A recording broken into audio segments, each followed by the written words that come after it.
Hello,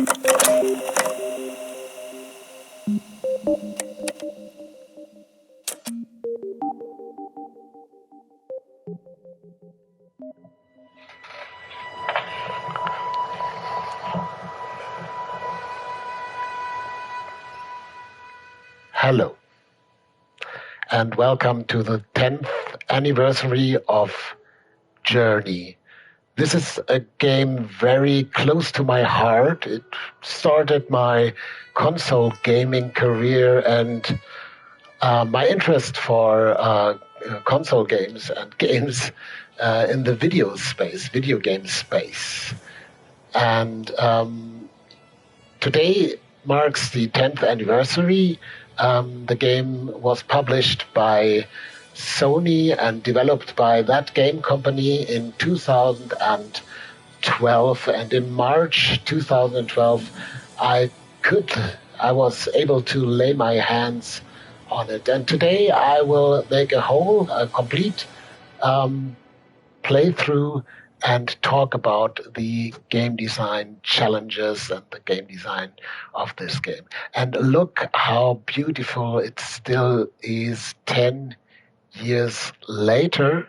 It has a very minimalistic art style, but that holds up very, very well. And Journey is more or less a perfect game because it does what it does very, very good. The tutorial is just one example. Here you have this little creature and you're told nothing. You can explore straight from the beginning, and you see these cloth things in the distance and the sun is burning, and you know that you have to go there. But if you don't, you can explore everywhere you want to. And I can go to the back of the scene and let's see what happens. Because this game tells you things by showing you things. Show, don't tell. This is a paradigm very well known in the movie space, and they appreciate it here too.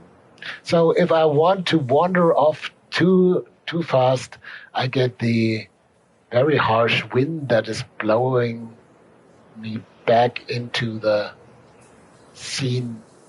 And the camera is rotating a little bit too. So you still see in the distance the marker where I have to go. And look at the scene. You have reduction to the max here. Here is nothing of interest except these two pillars or three pillars with a cloth. And it's very natural for me to go there because that is the point of interest. And let's do that. I'm playing the PlayStation 4 version. There's no dedicated PlayStation 5 version by now, but this should hold up very well. And then the game is transitioning into the cutscene, into the title screen. And this is another thing. The transitions are very, very smooth in this game. And there is our goal where we have to go, the big mountain, and the music kicks in. And this is very important because the music tells me this is my goal. And Journey speaks for itself too.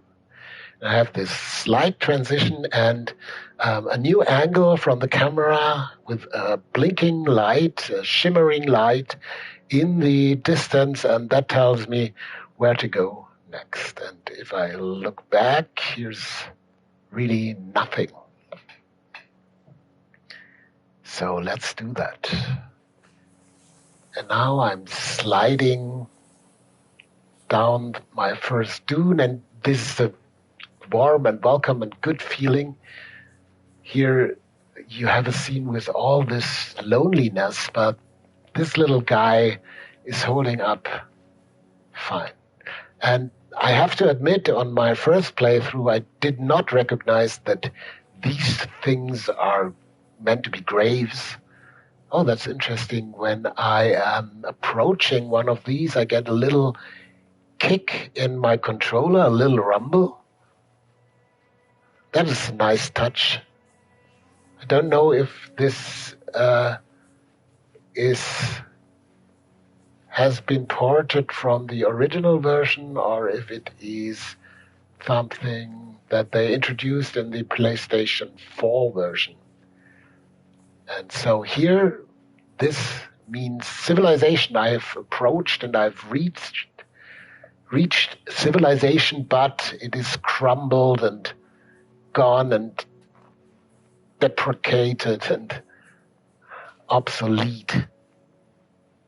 And I feel that. And now I'm going to the only point of interest. Here on the right, you see something in the far distance, and that tells me that's my intermediate point of interest, and later the mountain. So here is something lively.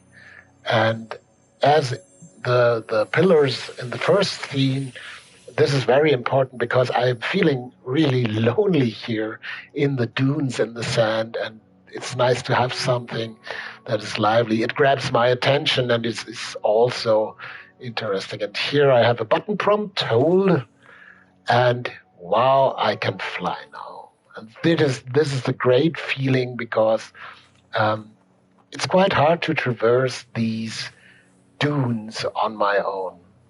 This game is very, very physical in its approach. It's very important where you are moving, how you are moving. It's all about movement. And it's a movement simulator, maybe, if you want to call it like that. So let's see what we have here too. Here in the far distance, it's a bigger structure, and here on the right is a smaller structure. But if we take the most cluttered way, I think that is the standard path that we should take here. And here are the cloth creatures, and the first thing I understand is they are friendly because they are giving me power. When we are, that got near very, very fast, and another light, but I saw this distraction on the right. The fog seems to be very heavy here because I only moved some inches, some meters in the direction of these structures. What I want to point out is composition. Journey is very keen to have interesting image compositions here. You have the mountain and then these structures here, and they are using detail to guide you. Most games use light to guide you, and Journey is no exception, but it also uses detail. The path with the most detail is the path where you want to go or have to go. But even here, it is completely optional. You may go wherever you want. You may go left here to the main structure, or you may go right to the smaller structure, and I will do that. And it is a game that is fantastic in giving you objective without saying anything. The placement of these little structures with the cloth creatures is exactly measured so you can have a nice hop here, a nice hop, but you do not quite reach the next structure. But you think maybe you could reach it. So you're hopping towards it because of that. So let's see. This is ruin, and we are looking into it because there's just a hole, but it's the most interesting thing here in the whole area, so I'm going into the hole. That's mastery of signposting. And so here we get another button prompt, hold, and I'm singing, and oh, that does not sound good. This is some form of communication, a mural where I see dead creatures and the tombstones. And now it is clear that these are tombstones. And quite naturally, I'm heading left and I'm seeing these small tombstones here right in front of me. And they tell me here are many tombstones on the right and only 2 on the left. And they tell me, go straight up here. And this structure, it looks like an Egyptian dog or an Egyptian cat. It's very interesting for me. And the whole scene reveals itself. We have the light on the right and the interesting structure in the middle where you have the most detail. And that is why we go there, because, we should. Here on the left, another cloth creature. Help me, cloth creatures, please. And our next objective, very natural, this shiny object. And I want to know what it is, and I want to go there. And maybe I can try this little hop, and it works. And the game communicates that this was the right decision. My scarf got a little bit longer, and it's not important that I recognize that immediately, that my scarf got longer. I will in the course of the game. And here we have something like a door that I would like to open, but it's closed at the moment. And here the bright beam going into the sky, my target. So what am I doing now? I'm still feeling the loneliness, and that is an important thing in the first chapter of the game, that you evoke this feeling because we need it for the next reveal in the game. And I'm just poking around because I want to see where I can get. Here is another shiny thing, and I'm tempted to go there. But I remember it is not the wrong thing to explore here, because I want to take my time here, because in the later game it can be quite rude to look at every nook and cranny.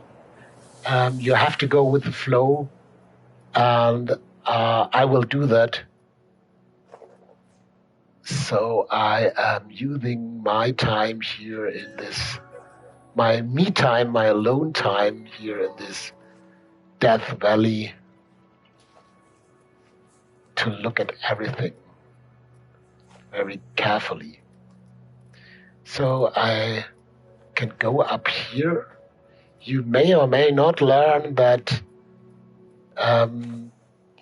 you don't have to jump to go up these steps.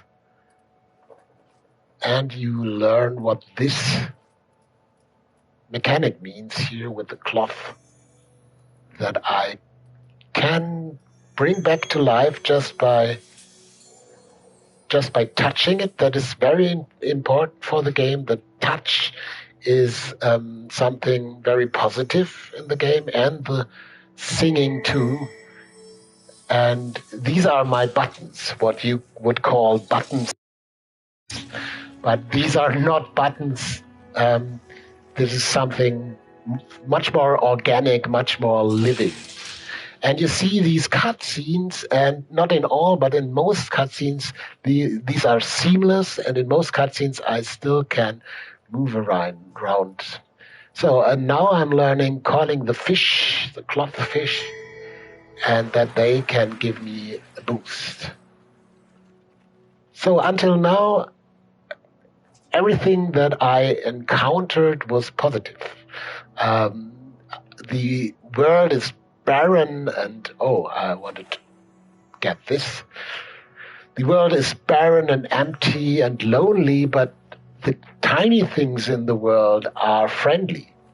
And that is quite different to other games. Back then in 2012, I did not know this little fact that most video game worlds are adversive, are unfriendly, are packed with enemies, not journey. This world is packed with creatures that want to help you. And it is quite important to tell the player this lesson in the first playthrough. I want to show you another thing just because I think it is brilliant to hide it here in plain sight. This one is my achievement display. I got 3 of these little shiny things, and so they are lighting up. And later, if I've played through once or twice and have got all the achievements, I can get a white robe here. And this thing is right in front of the entry of this area, but you don't see it because it doesn't glow when you go down there for the first time. Naturally, because you could not get one of these. But in the other playthroughs, you might see it. And I really like this type of design where everything comes so natural. So hello, little fish creatures. I have to reload my scarf. So Journey is a metaphor about life. And if you've seen what we have done until now, we were born in the desert and we could do nothing. So we learned to fly. I think that is like learning to walk. For a human, we learned to speak here. And now the adolescence starts with the next level. And let's see what that means for our game.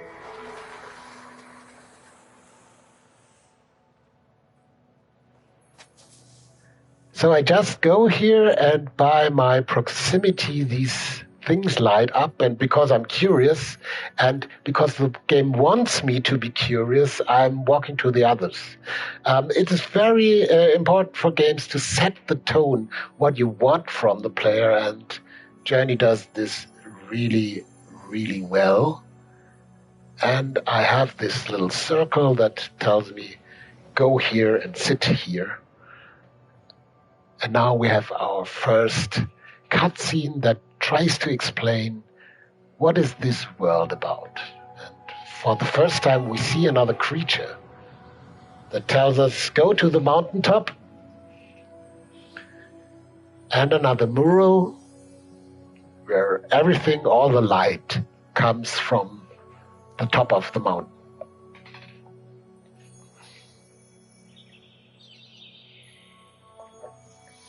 And all life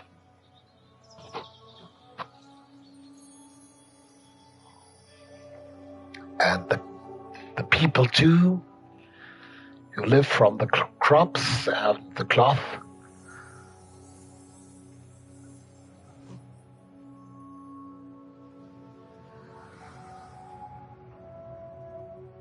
And we fade back, and this is the transition. The door opens with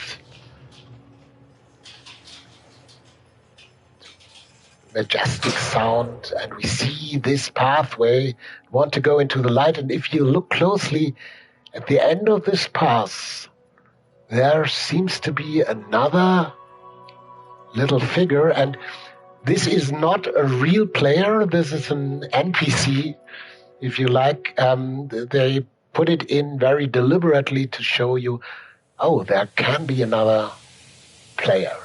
And if you've seen it, you might want to chase it. And this is very nice because it's a very filmic, cinematic introduction into the next scene. And you got another goal. You have this destroyed bridge and the next light. And quite sure you see, there's my goal.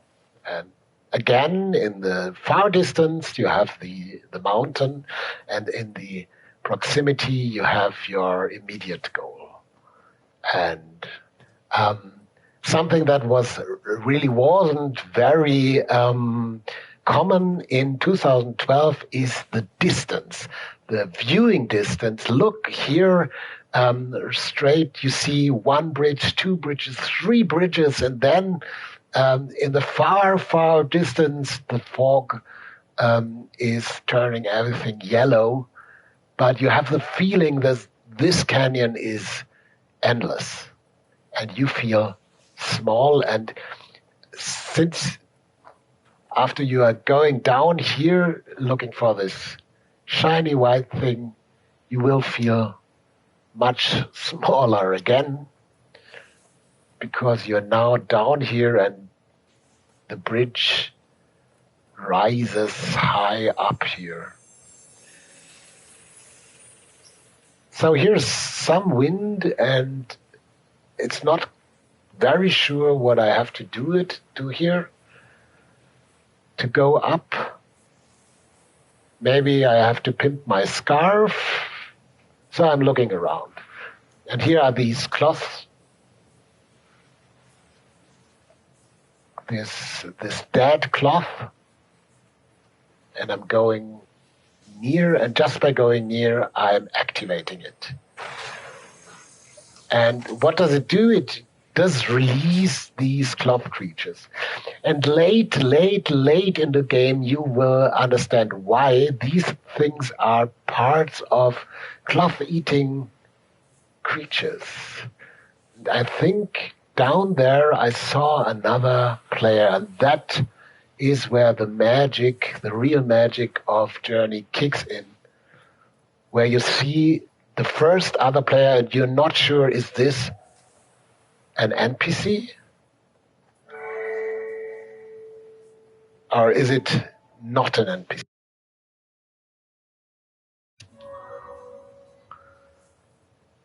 He is reacting.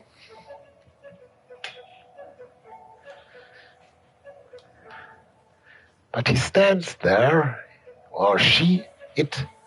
I want to remember the symbol. That is an important part too. These are two triangles. My symbol is very simple. Bridge and an L. So now, I will do what I always do in this situation. I will be a good companion and try to do things the other player wants.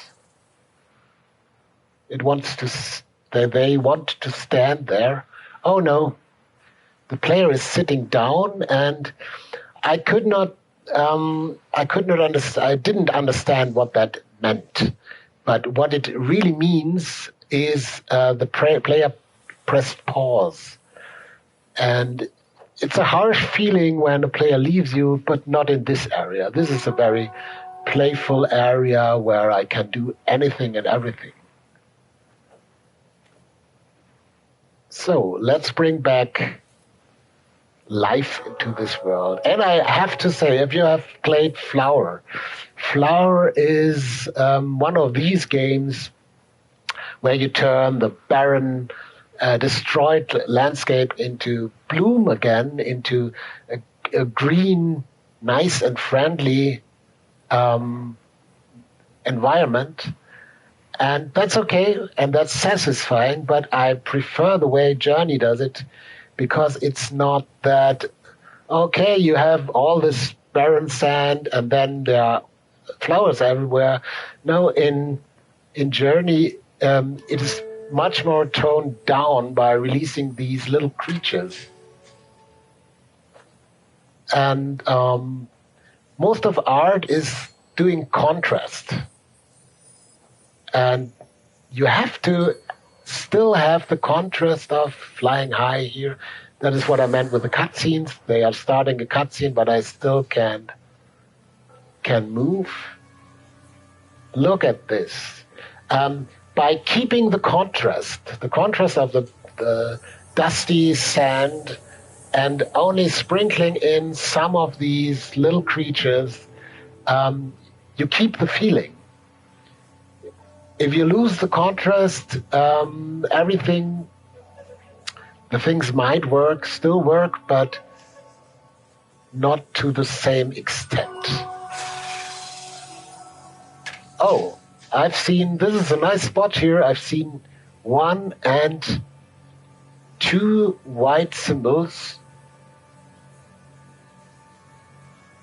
And yeah, I will chase them because they mean a bigger scarf, and a bigger scarf is a really good thing to have.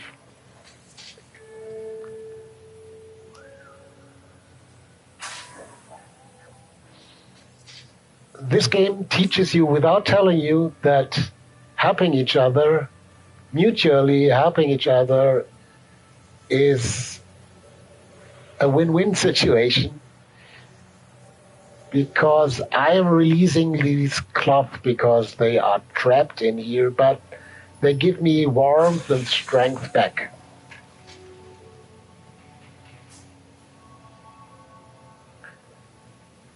So let's see,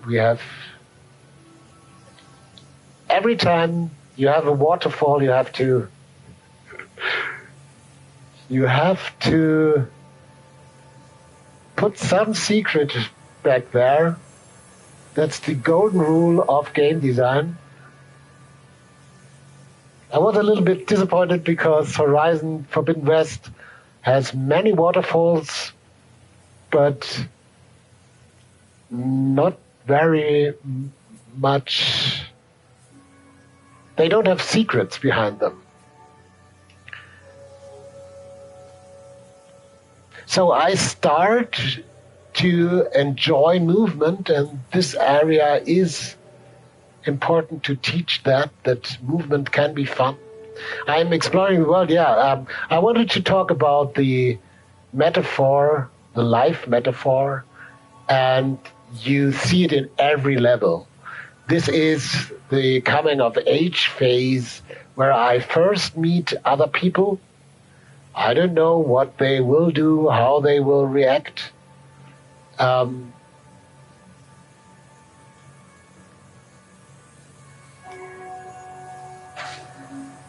for the first time in my life, I have opportunities. Everything seems so interesting. Going there. I love doing that. And if you look into the horizon, you see there's so much to do. There's so much opportunity.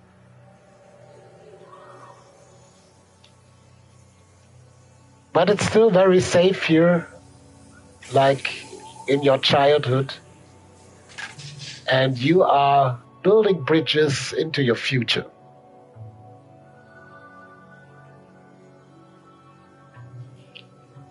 So I'm building the bridges here.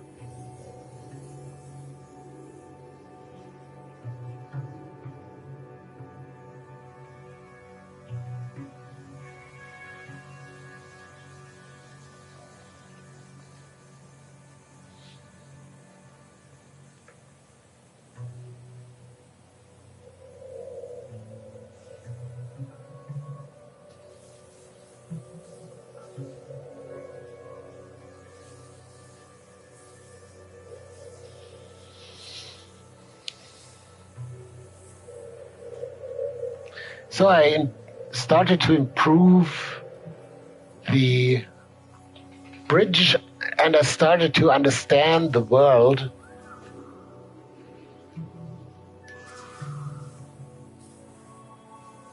And now I can finish this phase. I have to admit, I hope to see another companion here, because companions are very important for the game. But it's like life, you never know what cards are dealt to you. So let's see, here the second bridge is expanding. And the somber music and the majestic lighting up of this path. So let's leave home.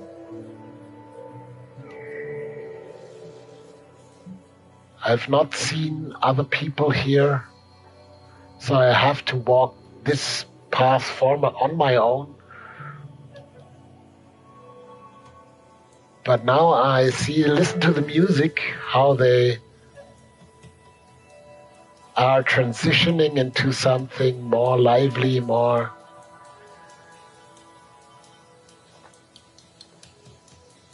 like an achievement, and I can swim along these bridges. And now on the second end of the level, you have these pillars again, but they are separated. That is meant because it's much nicer if you are two people. One person starts with the left pillars and one person does the right pillars at the same time. Then you can sit here. And now we are transitioning into, young adulthood, maybe still coming of age phase. And we come face to face to the white creatures.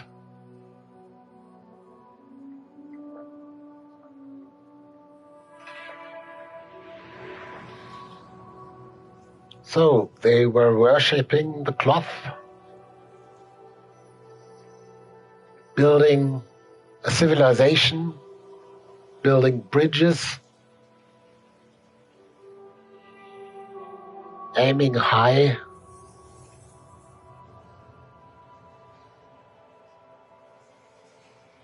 And when I first played the game, I thought, oh, there's a train. Well, that is not a train. They are powering all their cities with the cloth.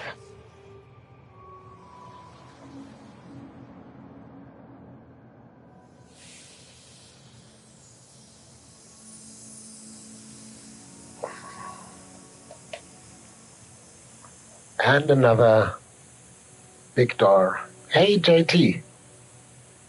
Yeah, thank you. I'm still enthusiastic about the game, and I think it really holds up well after 10 years. So the next transition, and I think it is quite important to use these funnels and tunnels through a new transition, and I'm doing it actively. Here we have another introduction to the pink desert. And each level has a theme movement-wise. The last level was very vertical, and here we have this endless sea of pink. And not an immediately goal here. We just want to conquer this nice pink desert, and we are introduced to surfing for the first time, but you can't surf here for long because the dunes are not high enough. We will keep that for later. And still the signposting is strong. You see these machines. Look at them. You will see them very much later, and why they contain cloth. And even if you are alone, like I am at the moment, you're now meeting these little creatures that help me fly around, and I really love to take them as a companion because they are giving me strength and direction. It's very playful here. Don't go away, little. Yeah, help me. That's good. Nice.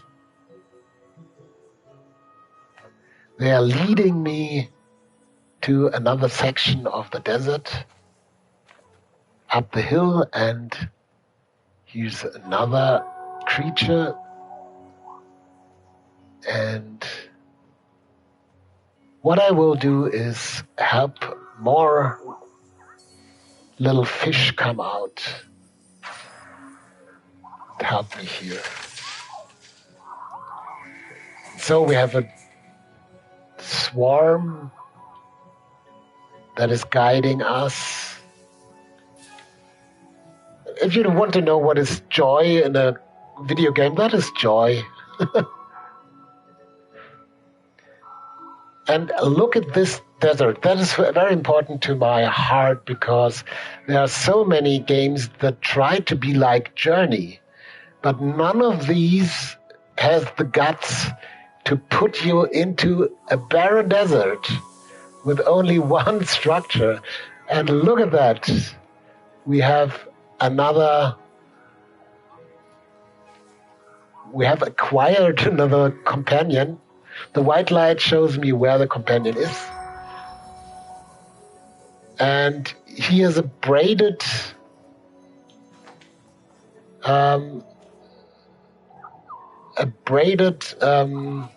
dress. That means they play the game. They already have played the game. Look at their scarves. It is very small.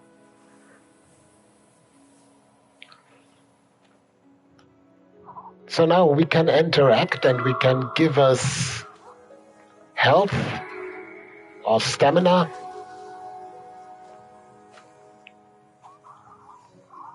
And together with these little creatures, we can walk around the desert. And in the Dark Souls series, you have a lot of these gestures in multiplayer. Here we have short press and this long chime, and that's all. And this is a very simple structure here, but you need simple things around you so the interaction with the other people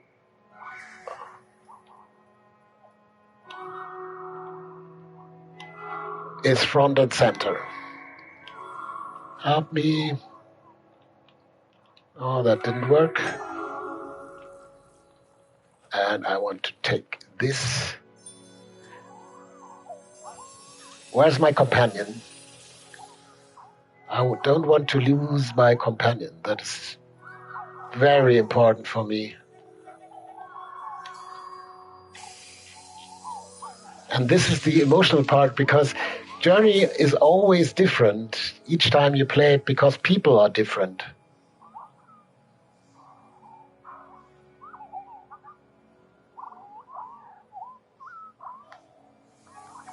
Hi, Rato Mortimer. Yeah, it still looks beautiful.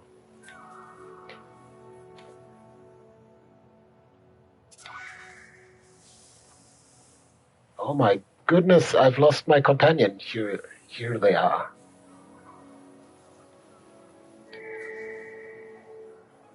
There. That was a shock. Very small shock, but nonetheless.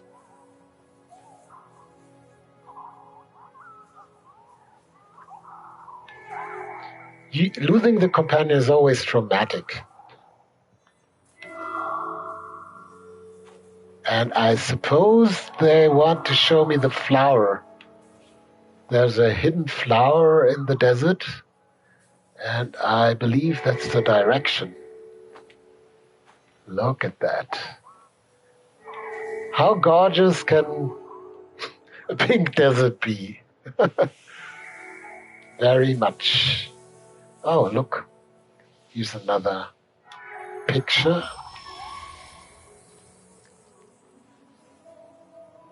And these are the creatures that fell down and they were riding them. These are these creatures that eat the cloth. So my player has started to act as a guide, and I will follow them.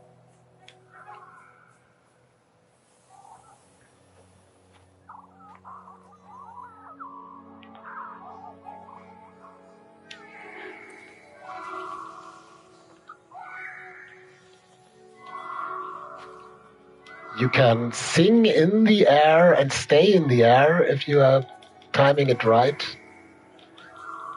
So everybody says that Journey doesn't have game mechanics, but that's not true. The interaction mechanics are quite elaborate.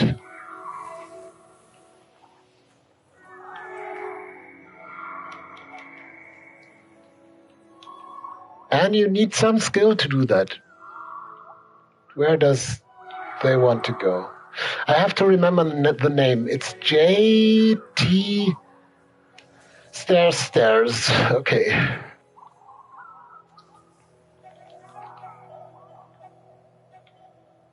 Okay, we are talking where we are going now. We are arguing where to go now. That's a nice part of the game too. So look at that.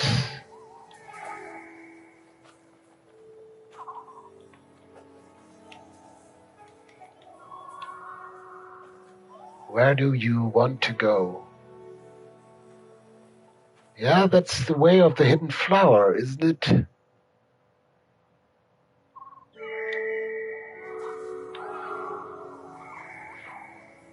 And I give energy back. I can understand that they want to stay in the pink desert because it's maybe the point in your life where you have the most freedom. Maybe your student years, for most people. You can go everywhere. There's nothing that can harm you here. You can slide down the dunes and that. What is here? I don't think I have been here. Oh, I have been here. But what happened here? Okay. Here we are. There was a shooting star that I did not see. A shooting star is coming from the top of the mountain down here to this ruin, but I did not see it. I lost direction a little bit. I was thinking that we were heading back, but we did not.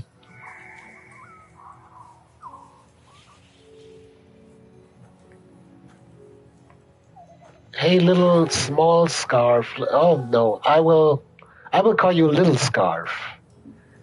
And now look at this transition. You're seeing this tower, okay, that's interesting. We are going there. And then there is a big shadow and the game transitions into a whole other mood. And that is brilliant. Look at that. And everything's gone, the joyful atmosphere is completely gone.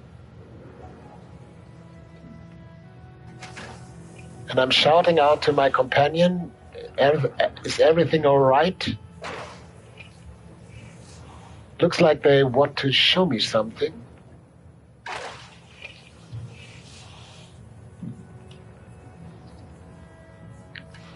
I'm not quite sure.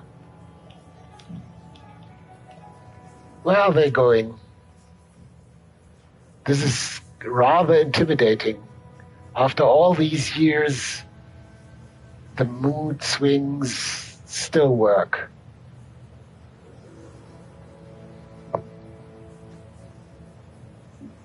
But I'm not sure where they want to go.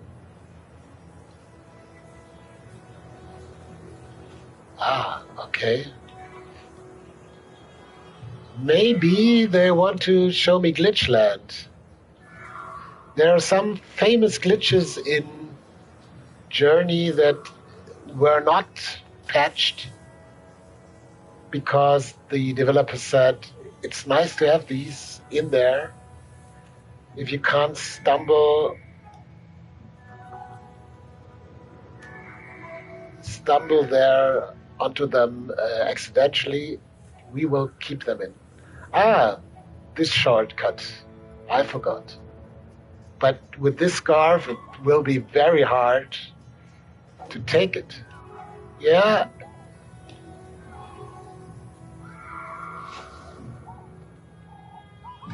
They did it. And you still use these little creatures. That is heartbreaking. The stuck fish.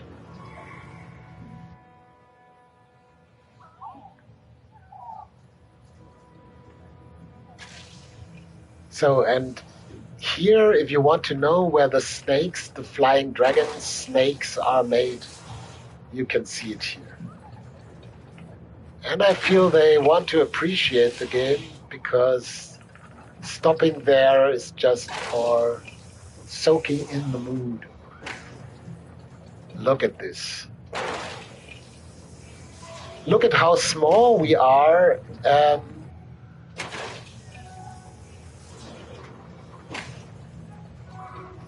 Look at how small we are. The camera is fantastic in this game because it's always in the right spot. It's always looking for a great framing, but it just works. There are very famous games, and there are many games I really like that have very bad camera work. I'm looking at you, Shadow of the Colossus, and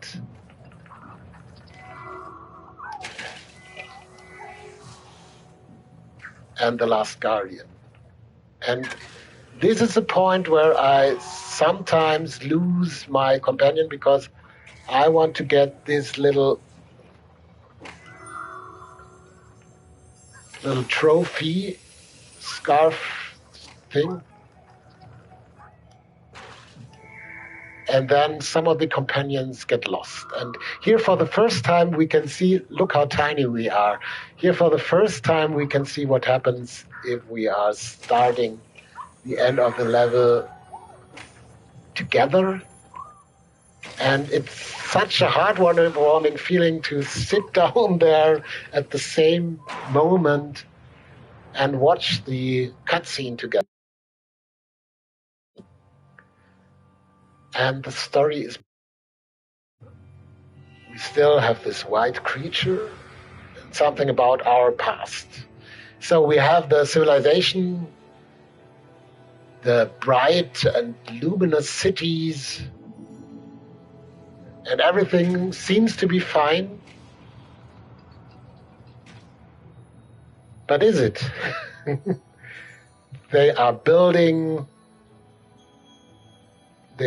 cities where crops used to be. That's the first time that I see that they are exchanging the crops and they want to touch the sky. That is hubris. Be careful. If you know Greek tales or something like that you always see that can't lead to something good. And now the next part is all about movement surfing. And there's a real challenge here because the challenge is not to lose your companion. And it's one of the most fun parts and copied a lot of time. And it's so beautiful. It's a very beautiful part of the game, the surfing part. So my objective, getting all these gates, and don't lose the companion.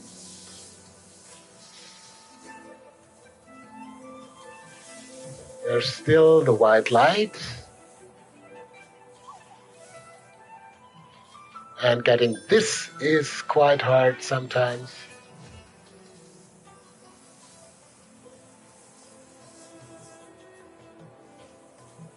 And I've seen scenes like that in games like Jedi Fallen Order, where you get stuck on the walls, and a game that is 10 years old did it perfectly. And now going through this waterfall, and that is fun. And you see, this is cutscene, but I can still move.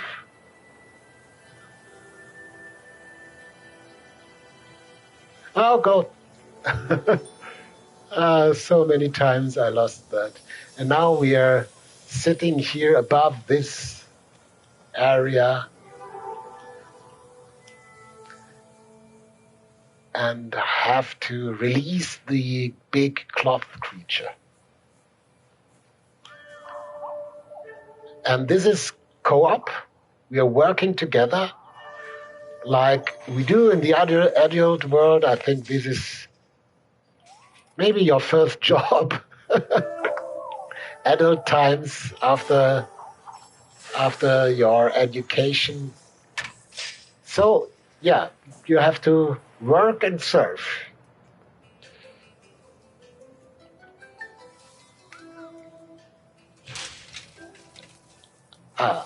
Where am I? Here am I. Completely interactive. Just the camera is out of my control here.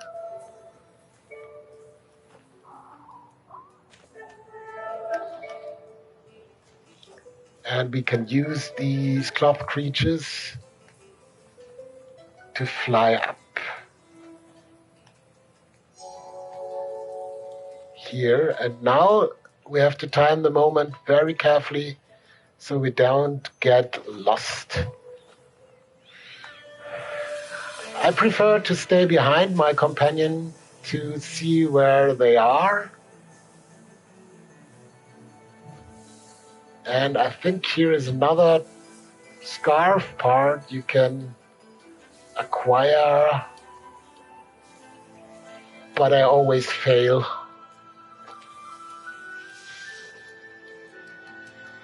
In doing that.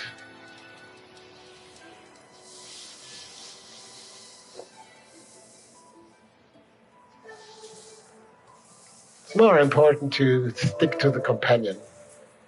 And there's an achievement for getting all these goals, but it is not needed. This is affordance. You want to make the slalom, and now we are transitioning, and I will shut up to the most gorgeous scene in the whole game.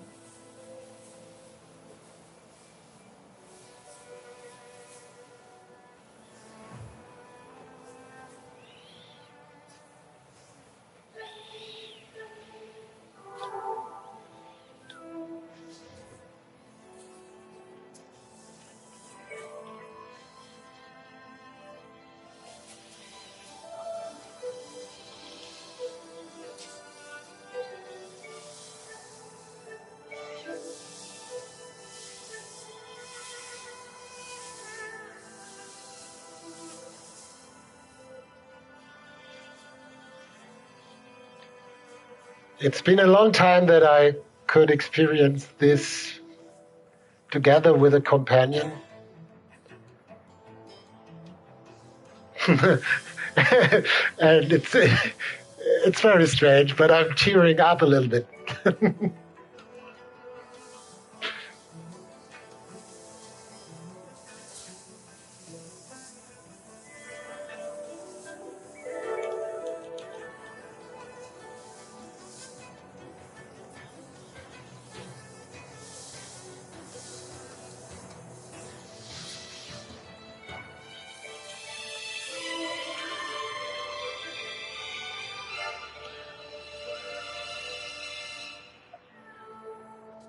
You might not understand it, but I'm very grateful to being able to experience this with another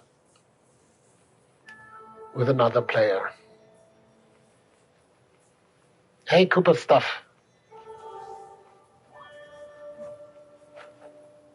And we have another transition, and it gets a little bit spooky because life, in the middle of the life, is not always sunshine. It can be spooky too. So we delve into the second half of the game here. And in the first part is just somber, but it gets harder. So you see the resources are dwindling, the lights are dwindling too. Everything is getting more scarce. Well, they built all the cities over the plants, and now they are fighting with their machines, with their dragons against each other to get the remaining resources. A very simple story. I think the life metaphor is a little bit more interesting in this game, but it's fitting. It's okay. So now we are entering the underground.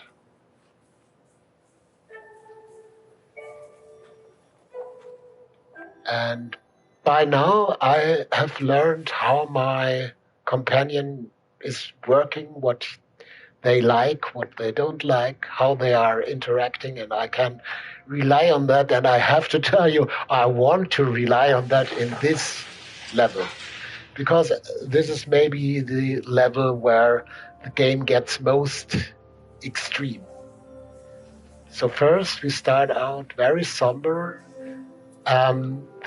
They managed to give you an underwater feeling without having an underwater level. And that's brilliant too. It's just the little particles in the air and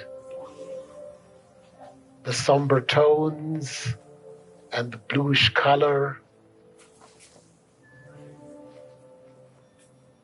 Okay. Where do we have to go? I lost orientation.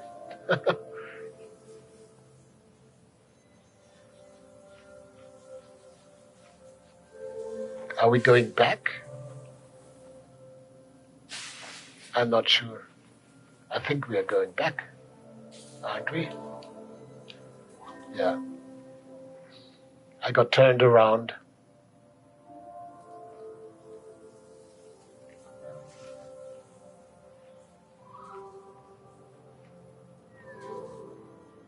And look at how we are communicating.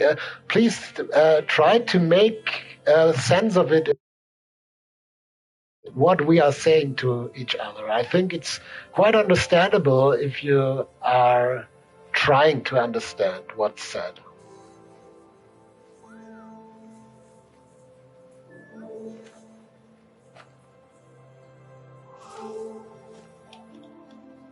And these little things are guiding us. I'm not sure if they are just parts of buildings or, again, parts of machines.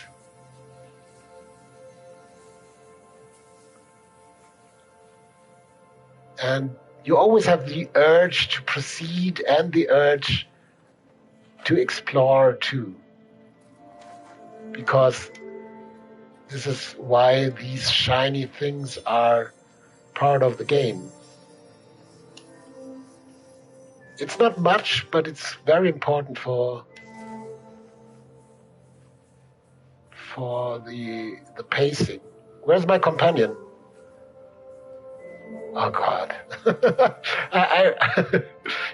It's so hard. I really get nervous when they are leaving just a little bit. I've lost so many companions in this game.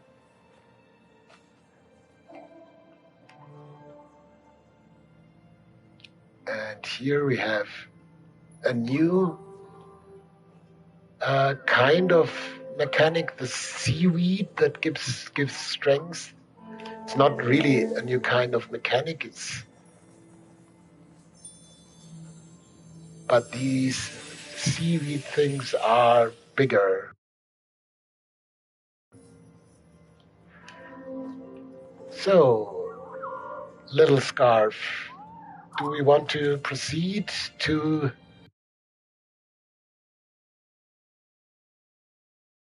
there?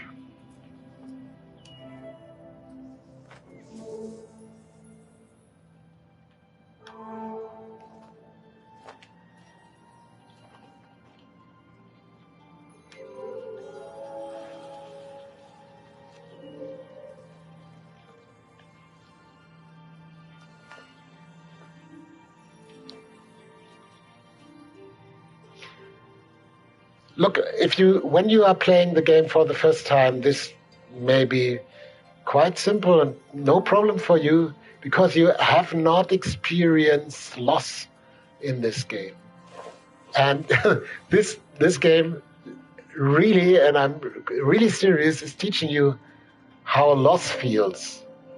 Because if you have lost companions, oh, I love these jellyfish.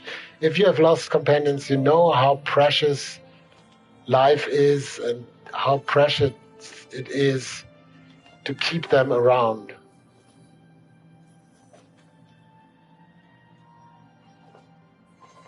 And that you have to put effort into it to keep them around. That was quite serene and beautiful. And now look at here the transition. This high note that is fading out, and then nothing, machine parts. And it gets really, really dark here. Look at that. Something changed. And the only thing, and that is very important here, the only thing that I can trust and that I know is normal is my companion. So we stick together. Oh yeah, a jellyfish. No, another fish, a clothfish. That's nice. I like them. And I turn my interest there, but oh my God, it is still working. The only thing I knew, the little clothfish was killed by one of these. And my companion is hiding here. But maybe together we can do this. But maybe we will get hurt. So these statues are not only statues, they might hurt us. And we are going down there.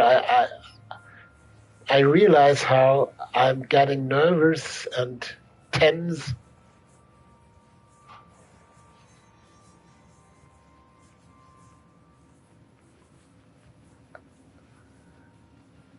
And I want to hide.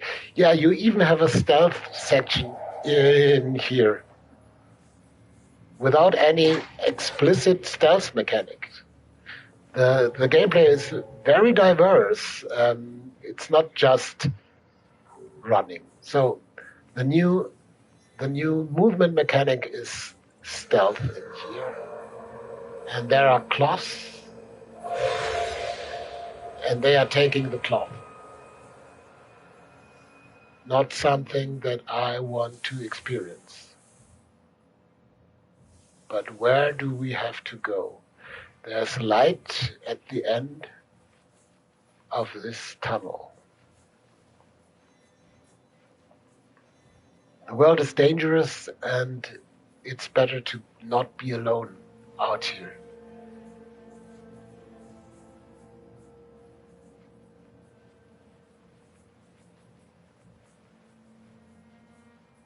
What is that? A light? Where's my companion? Okay. We are calling out.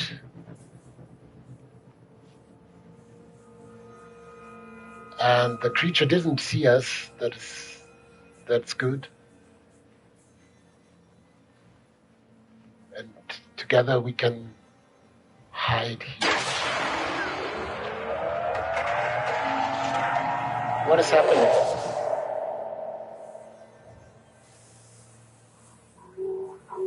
Still gives me the creeps. No, what is happening? Oh, God.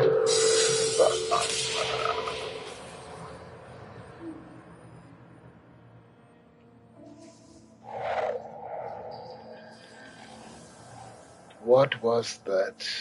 And the first time I experienced this scene, oh God, I lost half of my scarf. It's a real punishment to get immobilized in this game. The first time I experienced this in the game was that my companion was attacked by the monster, and they lay there, and I thought they were dead. I've lost them. And there could as well have been a punishment where the game could disconnect you from your companion. But they didn't do that. They punished you by shortening your scarf, and that's punishment enough, as I think. By the way, if you have questions, you may ask in the chat.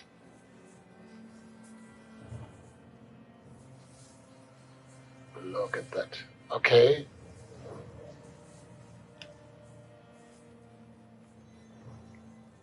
Where do we have to go?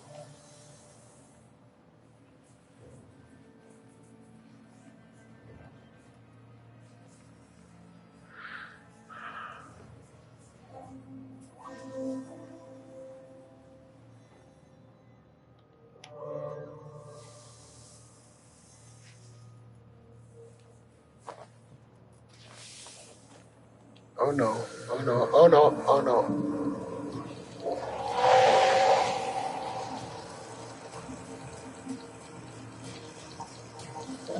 Oh no, they saw me.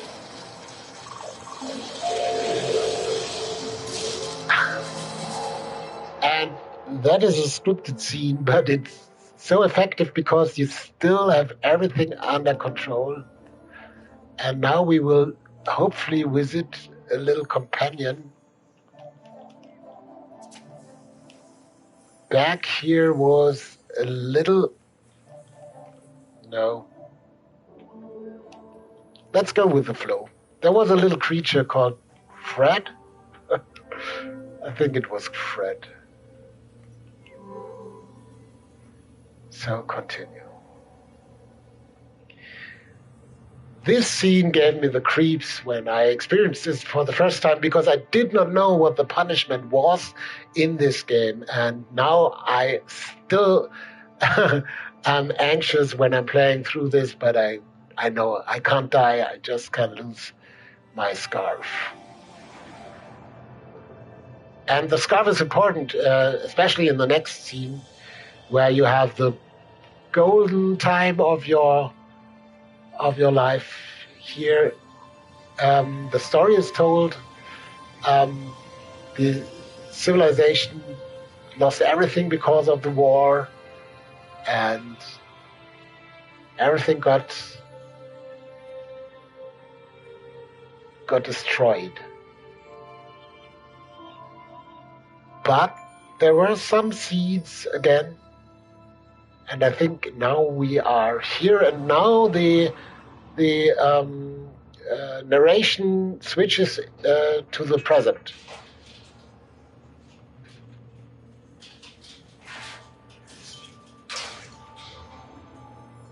So this might be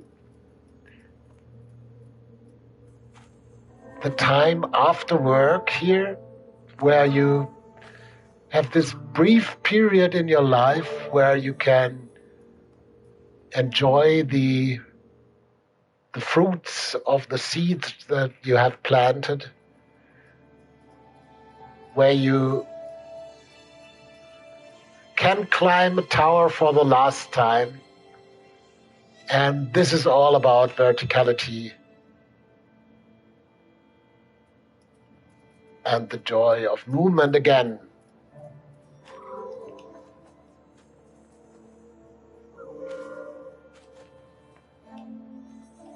And you have iterated here the theme of life from destruction, because we are reintroducing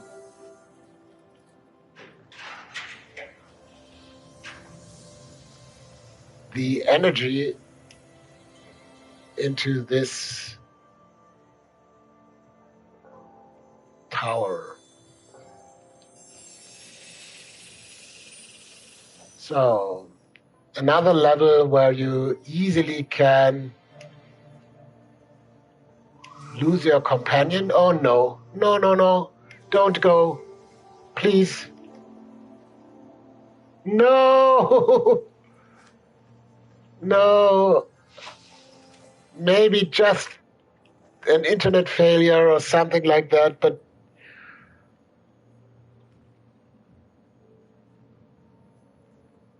that is very sad. I really like that companion. And you see, it can happen anytime.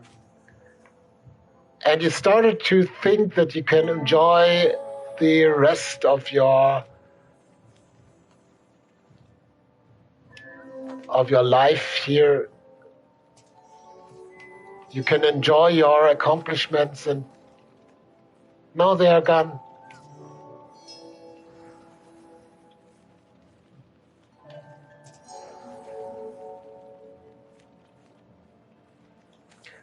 The Pathless. I started to play the Pathless on my iPhone and on Mac, but I couldn't really enjoy it. Oh, I have another companion. A new one. There was some light of a new companion. I couldn't really enjoy it because the frame rate on Mac-based hardware is so bad, and the small part that I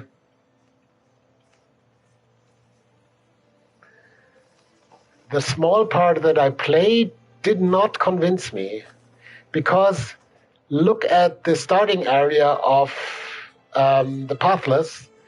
It's not really fun to explore there. It's just a level where you maybe should rush through.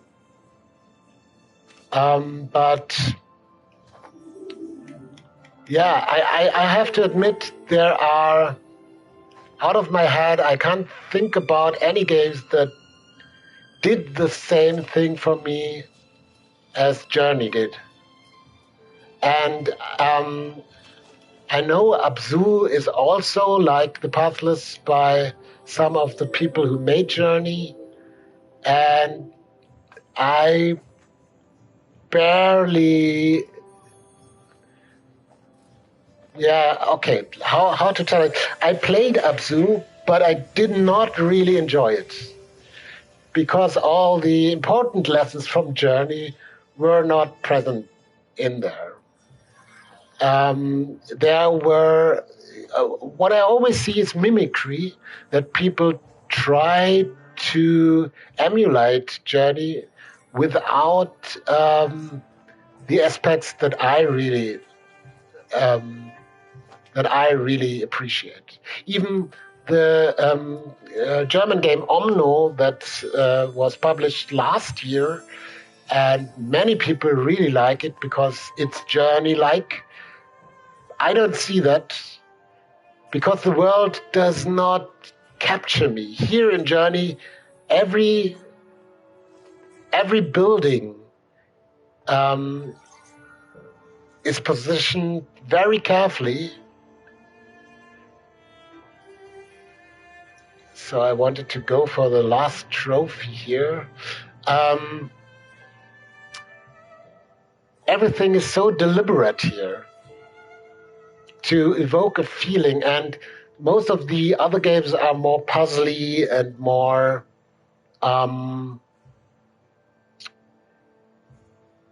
they are not built around the feelings. They are built around something else. And the multiplayer aspect of Journey is very important too. And you don't see that in other games. The game that is maybe very close to that sometimes is Dark Souls and the Dark Souls series, where you can have these experiences. Dark Souls and the Souls series and Bloodborne and Elden Ring have so many other mechanics that don't have to do anything with Journey. But regarding multiplayer and talking with other players, sometimes I think, that has something to do with it.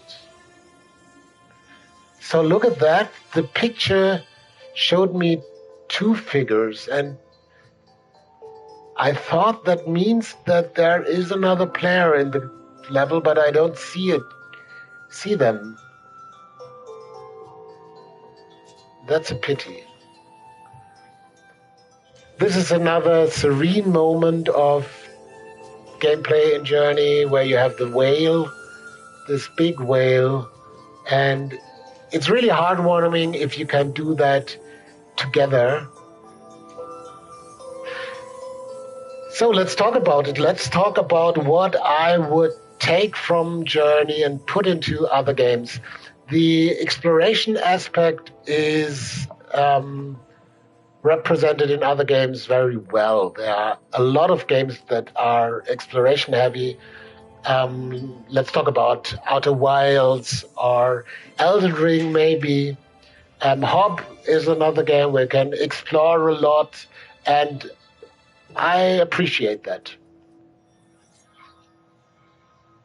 The multiplayer aspect is not done extensively in other games, and I think that is something that lets Journey really shine. Hi, Wired Up. There are no plans to pause fanboys or stop fanboys, but I can't tell you when it will or if it will come back. I think it's a Corona thing that we currently are not in the right mood to do it. But there's no real reason for stopping it at the moment. So look at this. And this is the future. These murals are the future. And they are telling about a future where I'm not alone, but I fear that I have lost my companions for good. It is quite rare to get a new companion in the last. It happens, but it's quite rare that you get a new companion in the last part of the game. And we are approaching the mountain.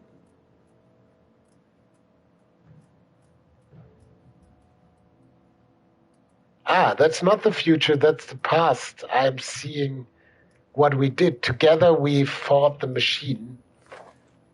Sorry, I remembered this. I didn't remember this correctly.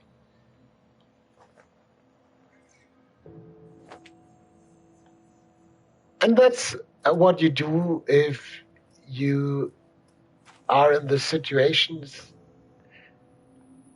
when you're the great golden phase where you are healthy of your life comes to an end.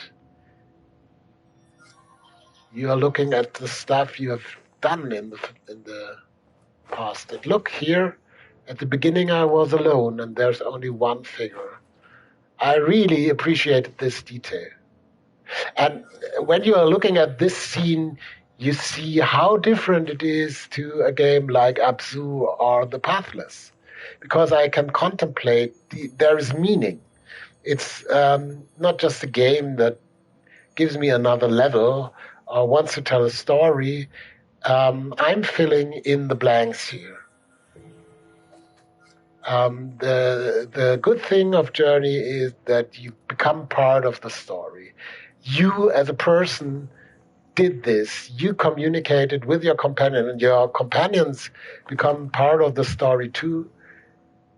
And it really hurts to lose them, especially a very faithful and very good companion like the one I had in the midst of this game.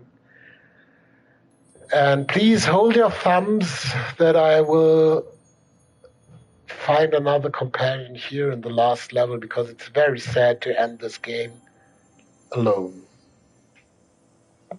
by yourself. And this is another thing I want to mention here, because I'm always hesitant to leave this level if I'm alone, because that's the last time I can swim around and jump around and have this big scarf. And now we are approaching what people commonly call death. And I said it to you, the cutscene is now switching to our life, our experience, and our future.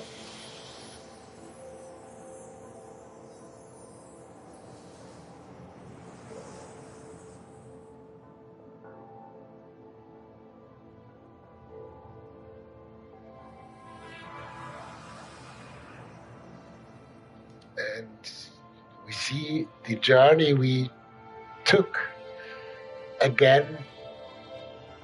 What happened? We were alone in the first chapter. We met somebody growing up when we were adults. We saw the great depth together. We fought against enemies together. And now here we are completely alone in the end of this game. And that hurts. It hurts a lot.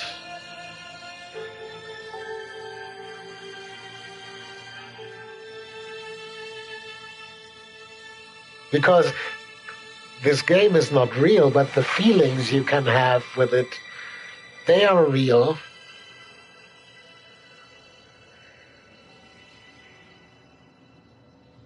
And that's a thing that does not happen often in video gaming. And I would say it happens never so directly and so naturally, because, when I played The Last of Us Part 2, I had the feels, but that was a story told. And here we tell the story We players are telling the story, and I'm still alone here. Sometimes I wait and hope I can sit down here. If I'm doing this, holding the touch button, sometimes I sit down here and wait and hope that another companion will join me, but most of these hopes are fruitless because it doesn't happen. And I wish you that is not the case for you in your life. So let's tackle the unavoidable.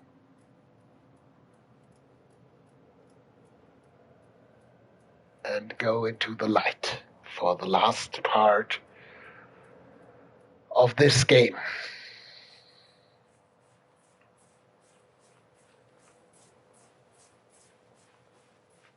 Do you hear the sound of the snow?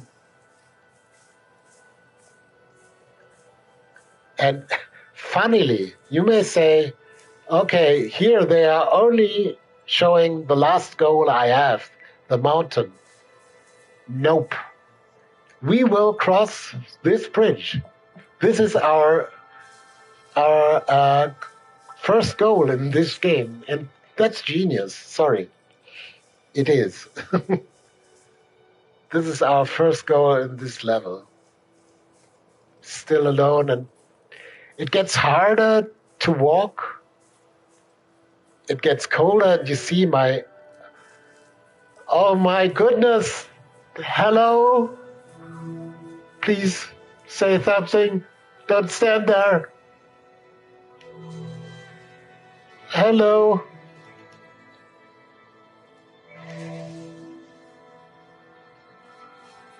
Oh goodness, please move.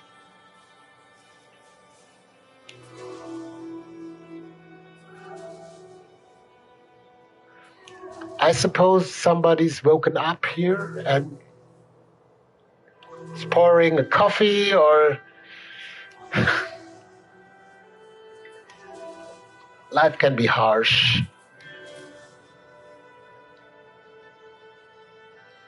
Oh no. Say something. Please.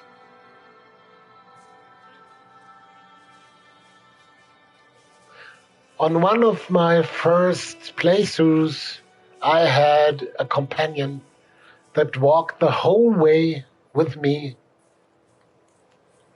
until this bridge to this point, and then they sat down and they didn't move and they didn't vanish for 10 minutes, 20 minutes. No, that's too much.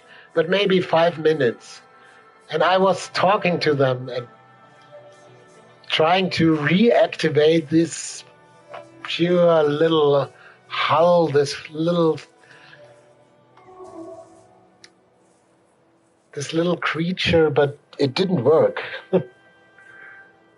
And I had to make the decision to just walk away or wait. And I really waited for a long time. But they did not move, and in the end, they vanished. And I don't know what this player is doing, maybe just cooking some meal and having the PlayStation on, still on, and doing nothing. Hello? What's up with you? No, please, don't do that.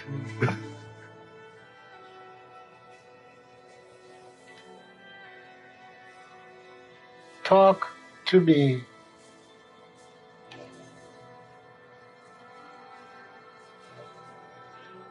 Oh, hello. Oh, you have the symmetry name, like me. I suppose that has something to do with the internet connection with, yeah. Do you want to come with me? I don't know if you realize that, but I'm overjoyed what they want to do.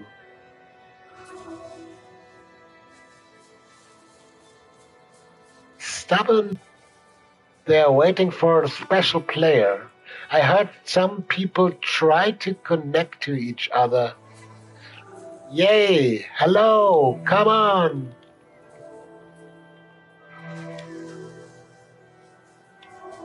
Why are you standing there?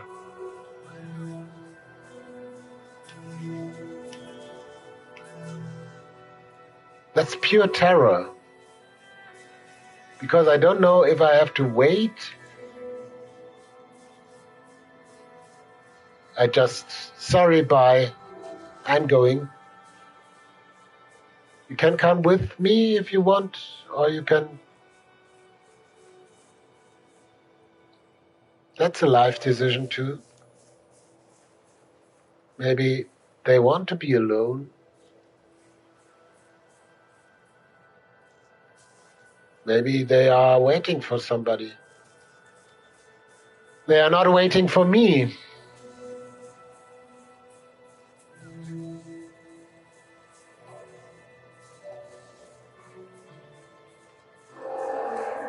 Hey, Mo Tenzen. Somebody is here but does not want to play with me.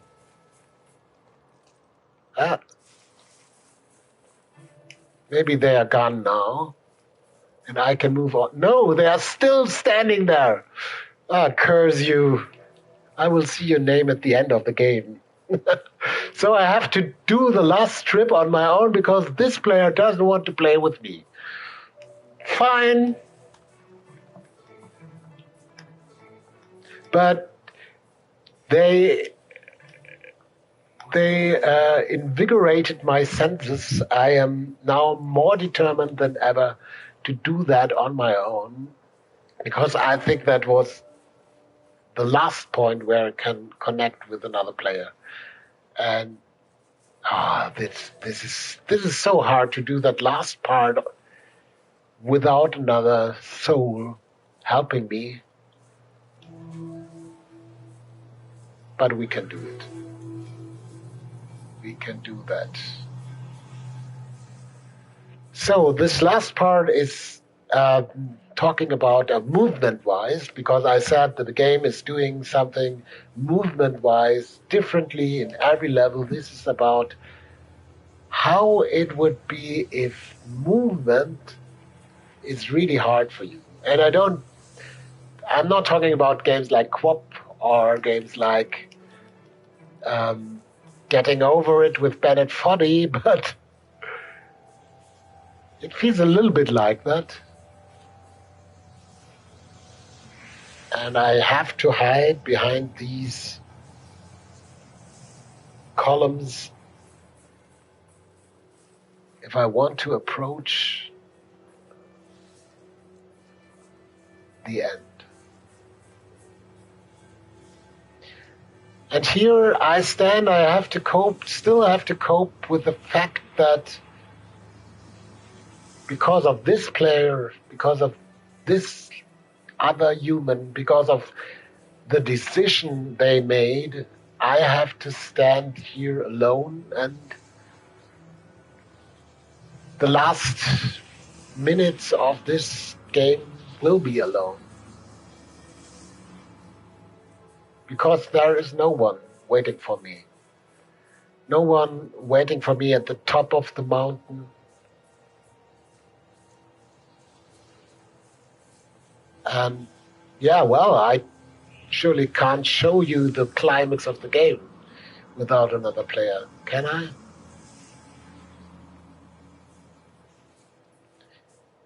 But I can show you the rest of the game and the meaning of the rest of the game.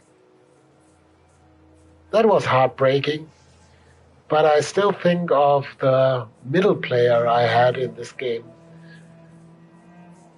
That was a treasure. And my controller is rumbling. You can't feel that. Here are these creatures again, dead in the snow after the war. And we are finally approaching the end. And I've got lost. I can't see the mountain anymore. I'm still just following these little gravestones. And there's the moon.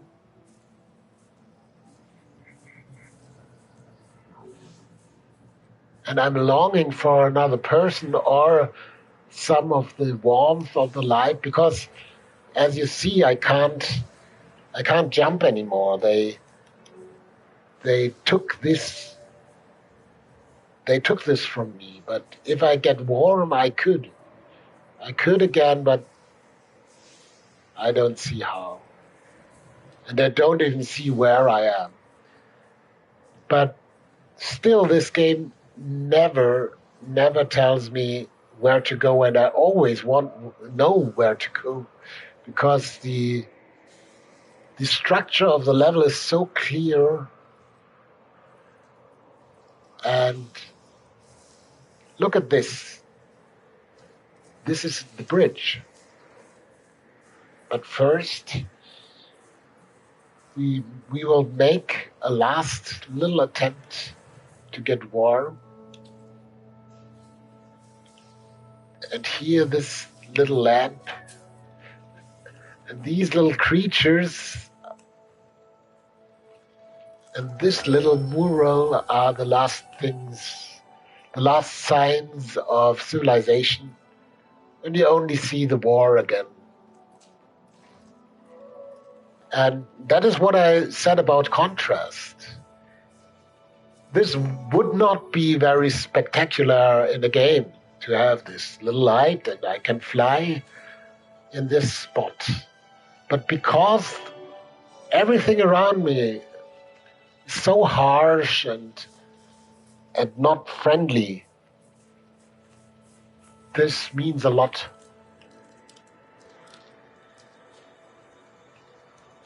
So from up here, you can see the entrance where we came from.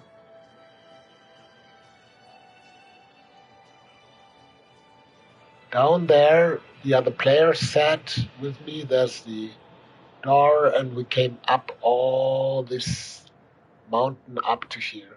And now I have the chance to jump down and hope another player will join me in this journey. Or I can go up there. And this is a moral decision you don't have in many games.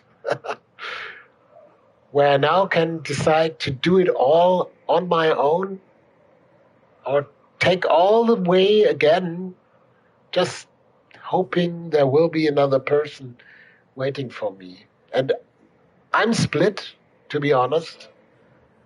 I'm split. I don't know what I want to do.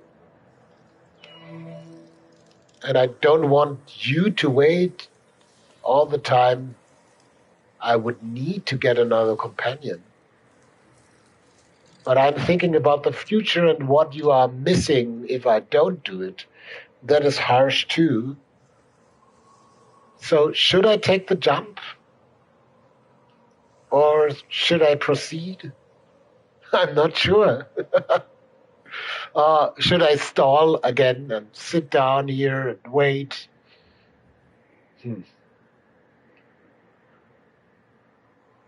I have to make a decision, but I can't.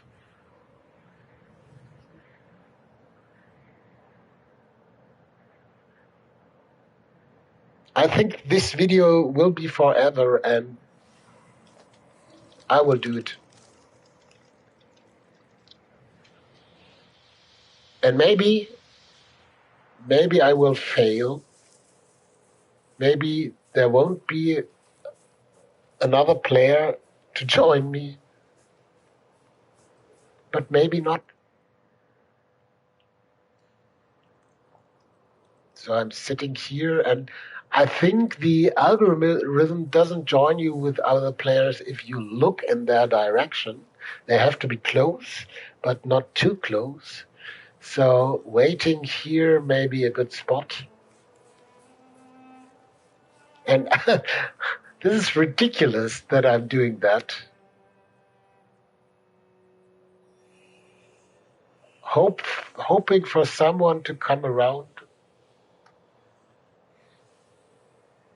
All alone, all by myself, and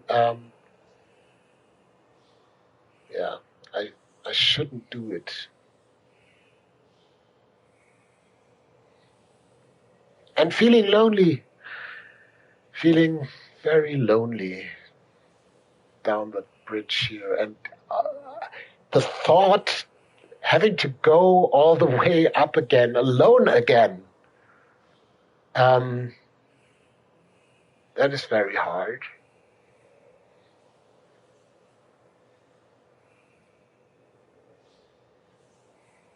Oh, look.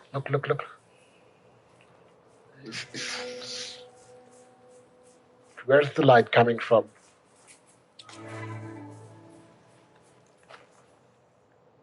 No, it's not coming from... They did not match me with a...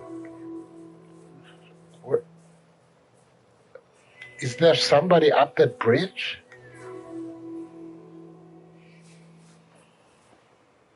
Oh my goodness. Did they match me with somebody? Yeah. There is somebody up that bridge, but I can't reach them.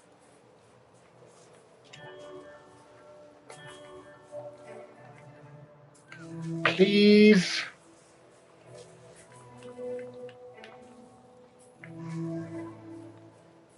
Oh my God. They are calling. You have to jump. You have to jump, please. Please jump. I'm here, down here. Oh my goodness, I never had this situation, and it's heartbreaking. You have to jump. I am down here. Oh God. What have I done? I messed up a lot. Oh God. Will they jump? They won't. Please. Are they gone? They are gone. Okay, so chances are that I can reconnect to another player on top of the bridge, so I will try that. That's my only chance, because I don't want to take the last... I don't want to give in. I don't want to take the last steps alone. So that gave me hope, and I experienced something in Journey that I never experienced before, and that's worth a lot for me. I didn't know that you can connect with somebody standing on this bridge while I am on the floor down below. And I have to confess, I had a game where somebody jumped down the bridge and I jumped with the person down the bridge, because it was important for me not to lose the connection. So let's try this, and maybe this will grant success. And I know that I'm stalling, and if you want to see Journey played faster, I think you've come to the wrong channel. Because fast is easy, but we want to play it emotionally. I can't say pleasing, but deep. So let's try this. And please cross. Oh God. That is the same person? Is it the same person again? Oh, I'm so excited to see someone here.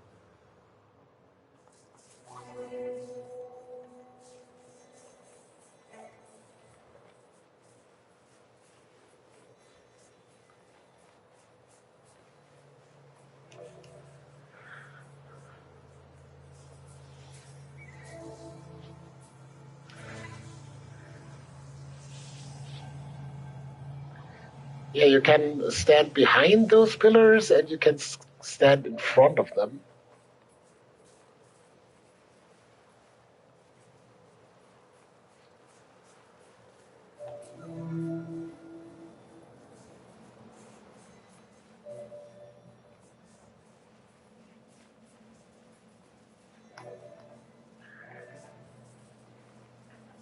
So, how would I, thank you, Juan Hernandez, how would I approach prototyping a game for emotions and feelings? Yeah. Um, I think multiplayer is always a good thing to introduce feelings if you do it right. You can reproduce feelings like anger or joy relatively easy, but we are talking about deep feelings like in Journey. And I think you have to touch something of the real reality of the life out there if you want to do it. You can do it with story, but this is most of the times that is really passive. So we want to do it actively, like we have it here in Journey. Um, so the most important part is agency for the player, that they do something um, that they account for, that they do something they have done. That is why many people think Minecraft tells interesting stories or touches something in you because you are building all this stuff. So give the player opportunity to tell their own story in giving them possibilities to do hilarious stuff. But also, if you want to tell about deep emotional feelings, yeah, there are some tropes that work quite well. What always, oh God, please don't fall down. What always works well is loss in games. And you see that in many games. If you have played Monument Valley, that is a game that you play by your own, it's not multiplayer, you feel lost there because there's a companion that gets ripped away from you again. And I think that is one of the easier things to convey in a game, feeling wise. Give the player something, take it away, so they miss it, and they really miss it, and they didn't know beforehand to miss it. What accelerates feelings and emotions in games is how you are interacting with the game, control-wise. Use your controller, use the rumble, the heaviness. Like this here, it is really hard to proceed here, and now you have enemies too. It is really hard to walk in this snow, and that conveys emotions too. If you have to fight the game, if you have to fight the controls, variance is very important there. You only can feel loss of control if you had control before. That is why I'm so annoyed how Horizon Forbidden West did the puzzles, because Aloy is always telling you how to solve the puzzles. But if you are on your own, if you can discover things by yourself, you feel much more emotions. That's a quick recap, but I want to do much more about emotions and stuff like that on this channel. It's a very interesting theme. And here it gets tense again. The monsters are following us.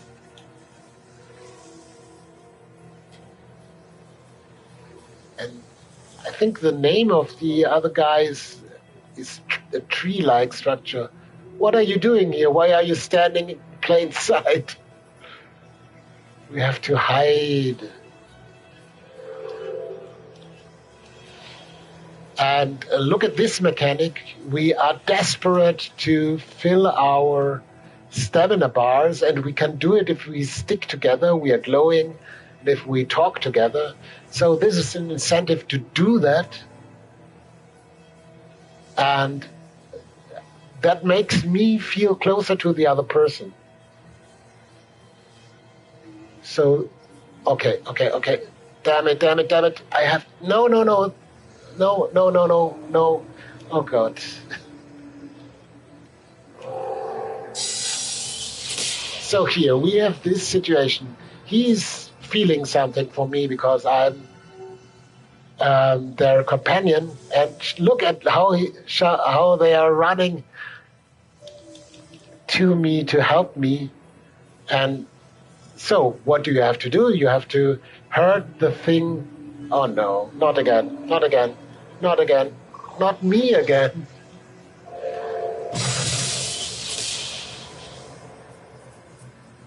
And now I'm fearing that my companion gets annoyed with me because I'm so dumb, and they call out and they are still here. We are telling deeply human stories here. And that is what makes me feel. It's not a cheap trick of the game that makes me feel here. The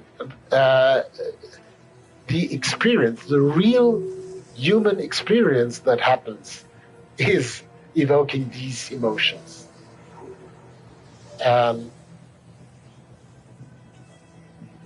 Johnny makes this brilliantly.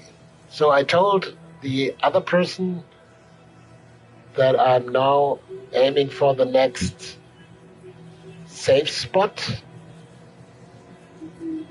Look at the communication that happens between us.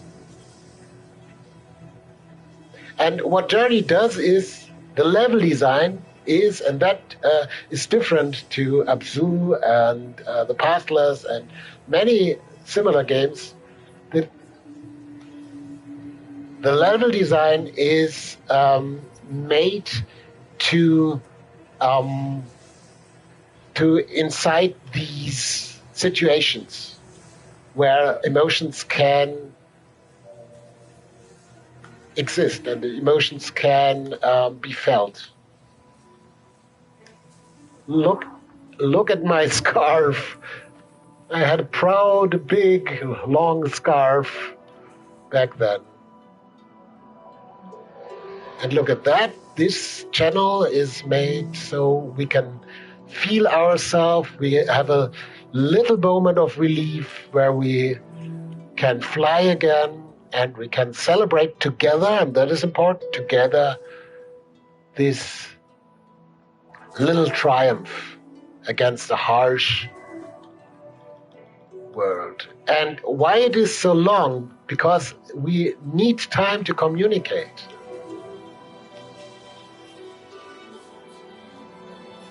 And here we have another small puzzle.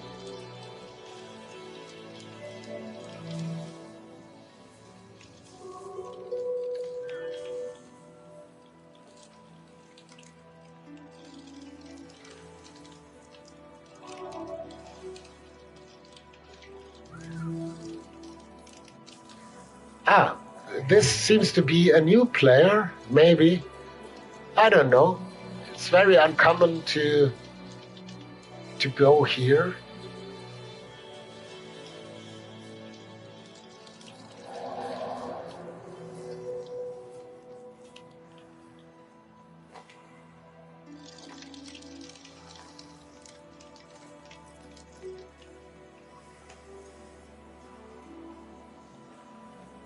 I'm struggling with my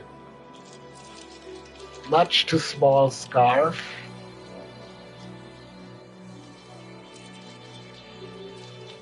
always nervous I could lose my companion again. Even the possibility that I can use them for good is important to convey the emotions in this game. If I could just reconnect, it would not matter in the same quality. It would not matter as much.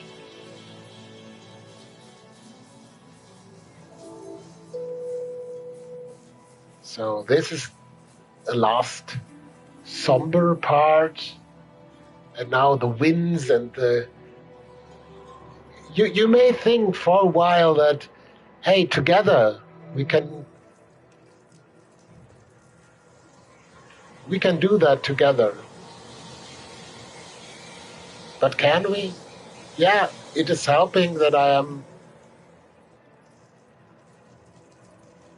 that there is another person, but does it really help? And you see, even our communication is not as big as before. Go here. And this is very nice. This is an optional part. You can fall down here and have a little moment of, oh my God, am I separated now? And now we are really, really struggling against the forces of nature.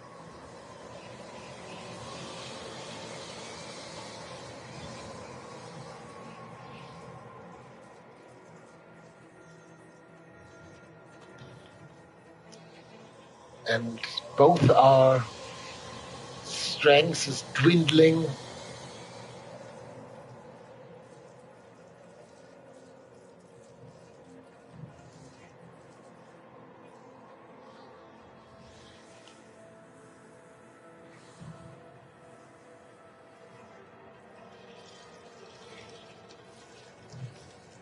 So,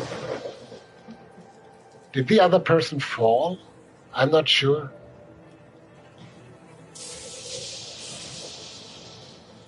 Look at this moment. It's okay that they fell, but I care for them, so I'm looking.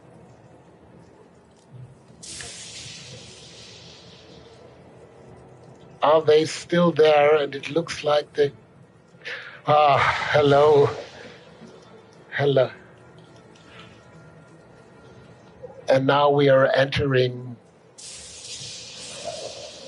the last stretch. Here is the mountain. The music gets more dramatic, and it is really, really hard to keep us warm and to move.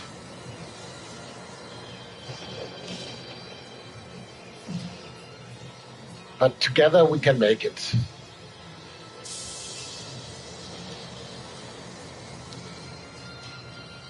And we lost all of the scarf by now. And you have the feeling you can't do it alone. You have to have another companion to do that, to walk this walk.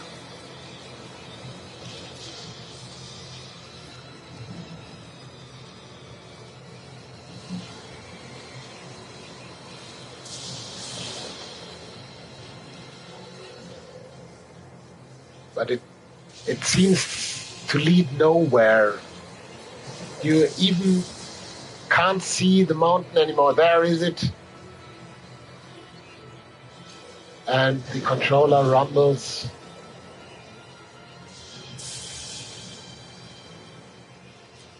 But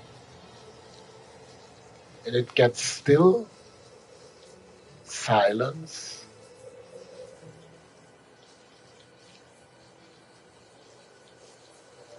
And we are still walking and talking.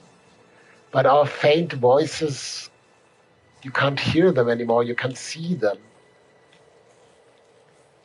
And the movement gets slower. And the volume gets lower. And then something happens. And it's important, very important, the order in which it happened. Because now I see that my companion is struggling as I am.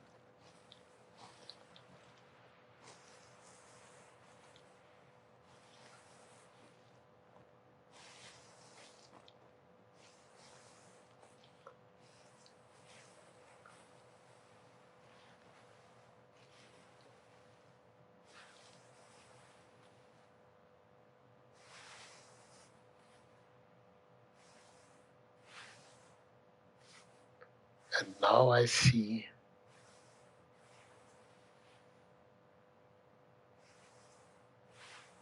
and this is emotion by storytelling more than by. And now I see that my companion collapses and dies. And it's important that they die first. And then I too collapse into the ground. And I don't know if this is the end of the game. Because now you see a white blank screen. And maybe it would have been the end of the game if playtesters wouldn't have said you need something to make a complete game out of this. And here I have the cutscene. I'm at the end of my life, obviously. And the elders are looking upon me. And look, I'm alone here. The difference in feeling emotions here is that these scenes are scripted. These have to happen. But they are important too because this is the great arc. And now I am reborn, more or less.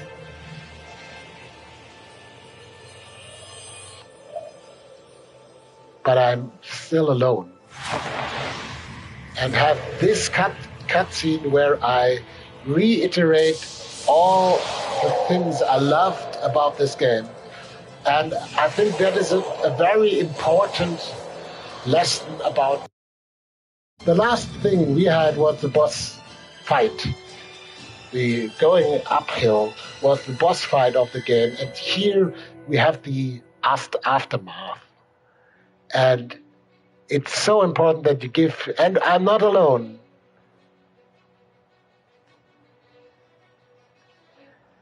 It's so important that you have to give the player in the end everything that made the game fun and have another area where you can just do it. No challenge anymore, just the fun stuff.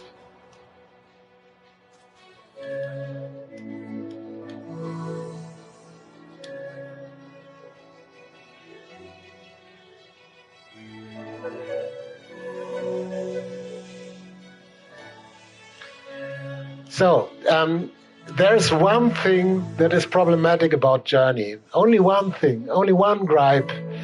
And that is, there is a part of this level, the last level where you feel confident and free and great, where you easily can lose your companion. And that is after this great slide. So please help me not to lose my companion now, because I've lost them over and over and over again.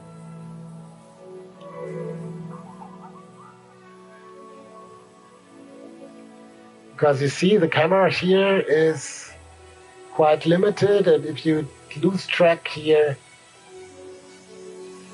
it's very easy to lose track forever.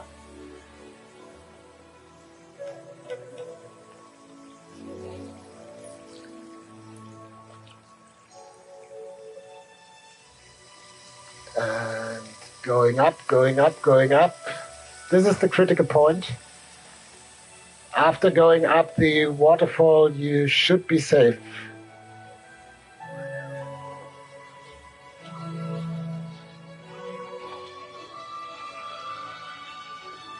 Maybe I already lost them. Here. Here they are.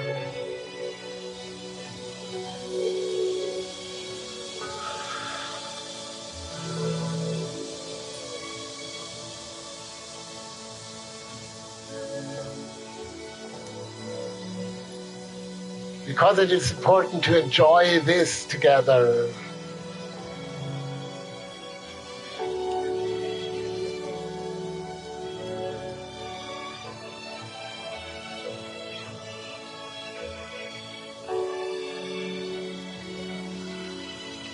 We have earned this.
And it is a big feat to go into the light together and have a little somber moment here.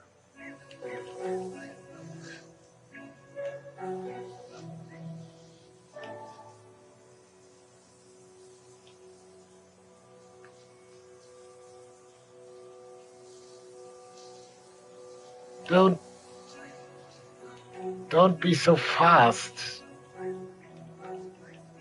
You have nothing to gain if you leave me now.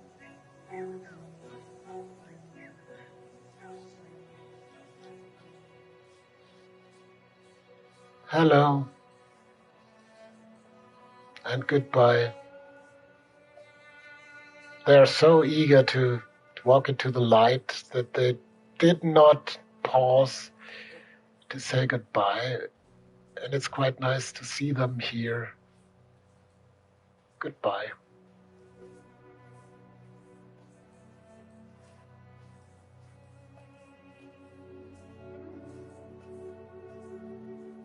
That's ridiculous, but because I'm thinking about the other player that played the middle of the game with me and how they would have done it here, how they would have experienced the end. And in the end, even if you take your time here, you always have to go into the light by yourself. And it's a decision. You can take as long time as you want. Oh, the other person is still there.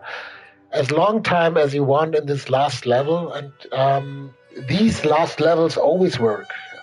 Yeah, I also love the last part, Wire Depp. It's give the player this last part in the games,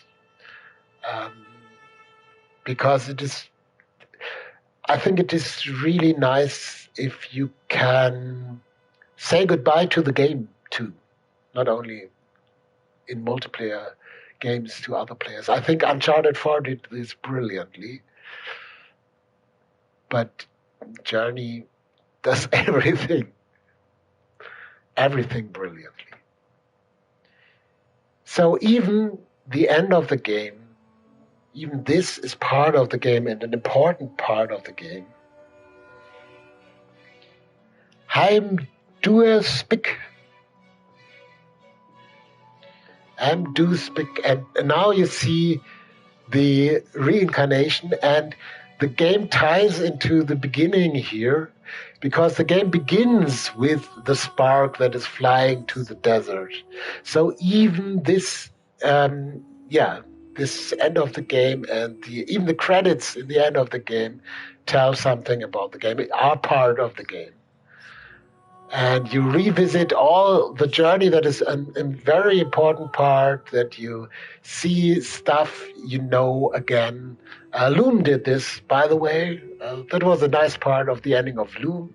And you see there are other people who are playing, and you really can enjoy this. And I think it's a palate cleanser. You need to have this part of the game to cope with all the emotions that you have when you play this for the first time, or maybe the second or the third time.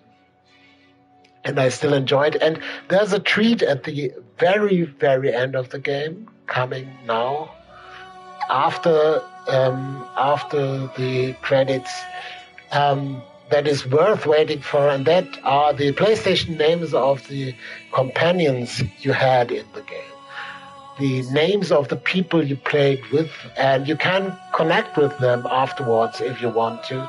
And I always make a screenshot because I don't want to miss them. Today I don't have to make a screenshot because this is the stream and everything is recorded. So, thank you very much for joining me in this experience. It is very close to my heart, and I think, this game is really beautiful, and I don't want to miss them. If I get rid of all the other games, I would keep Journey around.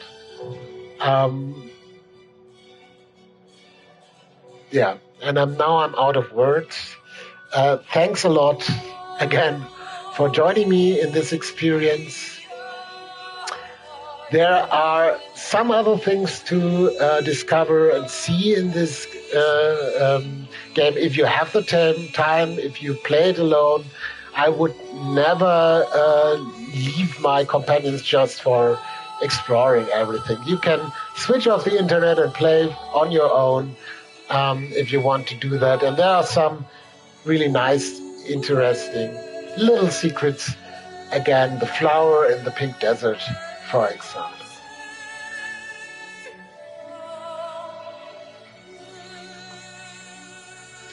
And I won't stop the video because we want to see with whom we have played here.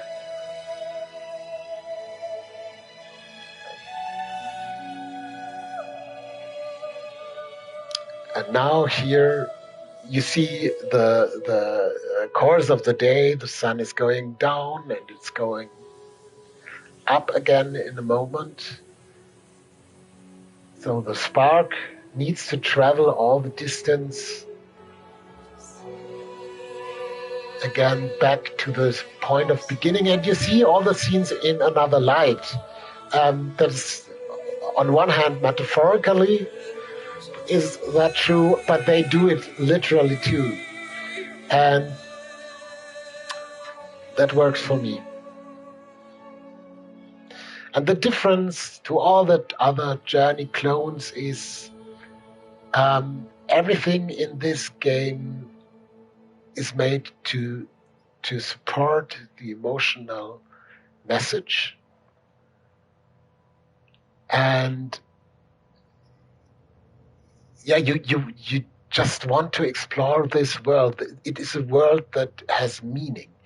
Thank you, Riorik777. Thank you, Lil Chris. Thank you, Later Moon. Thank you, Brother3. That was the companion I met down in the cold area. And thank you, MLKSZPN. That was the companion that went into the light. Thank you, Thrin47. And I think Lil Chris was the little scarf I spent the most of the game with. Thank you all for joining me in this experience. It was a blast as always, and it's so fitting that the only button prompt you get here after the game is the button prompt to start a new journey, because that's all about. That's how life is. You have to start from new. You have to experience it again. And now that is built in as part of the game. It doesn't work anymore because the game is 10 years old. But back then, you start a new journey after your first journey to be a guide for other gamers, for other people in the game. Because you have experienced this world, you know where the secrets are, you know how it works. It's a little bit like the Souls games and Elden Ring, where you enhance your experience when you communicate with other players, when you help other players to understand this world. And that was part of the game, that you play another round, and now you are the wise old person who knows the game and who knows the pitfalls and who knows where to go and can tell them to other players in the game. And I think that is beautiful, and that is a beautiful idea, that the experience that you make in life, that you use them to help others to live a better life and a more fulfilled life. And in these times, you know what's happening in the world. This is a message that I only can can appreciate. So, again, thanks a lot. I will end the stream here. It was a pleasure. Maybe in 10 years we will see us again with another game of Journey. I hope this one will stick around forever. Thanks a lot, and see you on the main channel. If you want to support this channel, you have many possibilities to do so. You can have a subscription on Steady, but you can also buy my games. Head over to the Coding Monkeys. You can do it there, or go to itch.io and search for Coding Monkeys. The here is available on iOS, but now it is available on Android and PC and Mac too. I want to strive and make games that just a fraction as good as Journey is, and that is my goal in my life. And when you buy the games, you're helping in that too. Thanks a lot, and bye.